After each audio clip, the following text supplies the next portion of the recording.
আমাদের এই মরিচপট্টির যারা যুবক বয়সের আছে বা ছোট আছে বড় আছে যে যেখানেই আছে সবাই এই খেলায় সামিল হয়েছে। আমরা খেলাটা সুন্দরভাবে পরিচালনা করতে চাই, যেন এর মধ্যে কোনো রকম ঝামেলা না হয়। খেলায় হার জিত থাকবেই, এটা সবাইকে মেনে নিতে হবে। এখানে যারা রেফারি থাকবে তাদেরকে মেনে খেলাটা শেষ করতে হবে এবং সুন্দর করে। আমরা চাই না এটা নিয়ে মাঠের বাইরে এবং মাঠের ভিতরে কোনো রকম ঝামেলা হোক।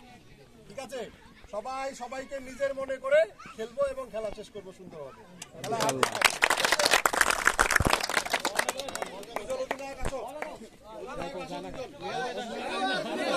বাইরে